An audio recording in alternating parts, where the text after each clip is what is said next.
Cool. All right. So the first three body shapes we were talking about, the Grand Auditorium, the Grand Symphony, and the Grand Concerts, those are all original Bob Taylor shapes. Now the last two, then we have the Dreadnought and the Jumbo. Those are what Bob Taylor started building, because those are the familiar shapes that we've all seen, right? Everybody recognize this one? It's a Dreadnought. It's a Martin shape.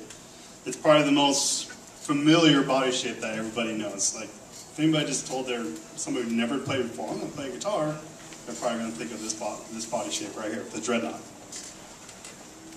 Now the Dreadnought, usually people play those are traditional players, bluegrass players, folk players, right? Has that nice mid-range sound, almost sound like the tone's kind of stuck in the box a little bit. And a lot of rhythm players like to play this body shape too. So.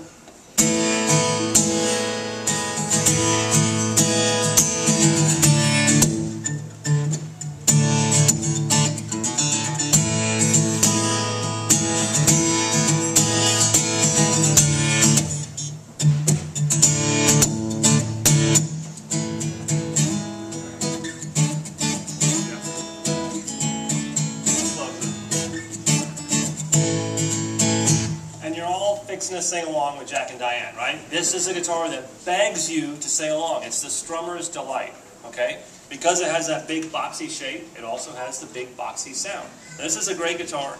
Can we mute this for a second? Perfect, all right?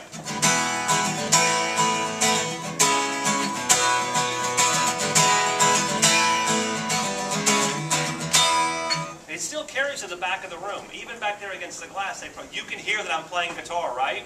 Yeah, see? See how great that worked? All right? The thing about a Dreadnought guitar is it is a strummer's guitar, and that's for a couple of reasons. First of all, the size of the body allows it to have a loud speaking voice. Secondly, the shape of this guitar has a mid-range and upper mid-range emphasis. You can unmute this now. Thank you very much, Aaron. It has a mid-range and an upper mid-range emphasis. Now raise your hand if you know who Fran Drescher is. Alright? If you're young, she was on a TV show in a movie called Spinal Tap. Check it out. Alright? Anything Fran Drescher says is too loud. Because she talks like this all the time, right? I'm sure she's a beautiful lady and a very nice person, but no matter what she says, it's too loud. The Dreadnought is the Fran Drescher of body shapes. Because it lives in that wheelhouse that our ears are always barking up for. Okay? In the EQ of life, thunder is over here in the bass, all right, and crickets and whispers and sibilants are over here on the treble side. And everything that we hear right now in this room falls somewhere along that spectrum, right? Just listen. Like you hear kind of the rumbling something of people playing in the amp room, and the high end gets lost in there, but the low end travels through. And we hear kind of like the whisper of the fans. All that stuff falls somewhere along the EQ of life. Now right here in the mid-range and upper mid-range is my voice. Okay? We are wired as communicative animals, which means we tend to kind of block out a bunch of the other noise and business because our ears are constantly perked up for someone who might be communicating with us. Right? That's the way we work, because we want to know if someone's trying to get a hold of us. This guitar lives there. It lives in that same place. So it has this nice, loud speaking voice, particularly because that's where our ears are constantly looking. Does that make sense? Good. Don't be the only one who says no.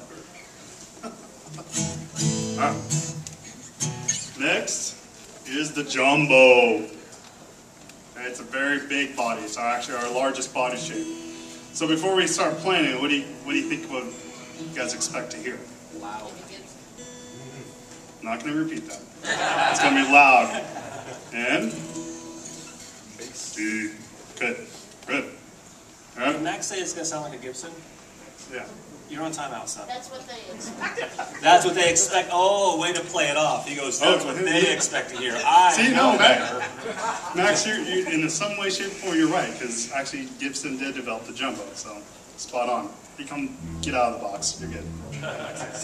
So you're saved from a timeout. So let's just hear it real quick.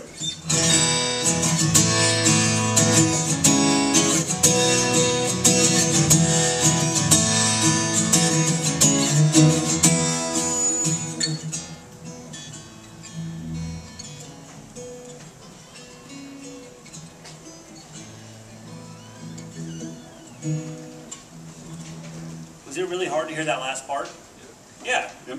Because all this surface area right here, that's your soundboard, okay? The bridge is hooked to the soundboard. It takes a lot of energy to get that soundboard moving on your behalf because there's so much real estate there. So a jumbo's a great guitar if you're a really heavy-handed strummer because you're transferring enough energy to get the soundboard working on your behalf. If you have a really light touch, you're not transferring enough energy and the guitar is going to kind of poop out on you. It's just going to disappear.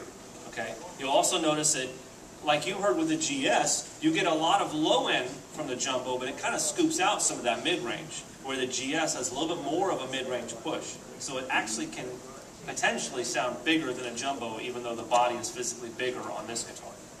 Now you can use a jumbo to your advantage. Okay? Now if you're really into the dynamics of a song, where you want it to be loud, but then quiet down real quick, because there's so much surface area on that top, you can really notice it, and Corey Witt did a good job showing that example. Thank you.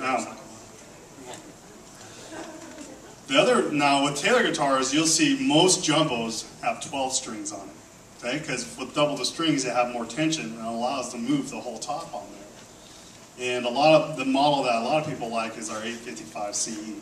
Okay, unfortunately I don't have one. I have a 654 over there, so if you want to try a 12 string, it's right over there. Alright, so let's take a quick vote here.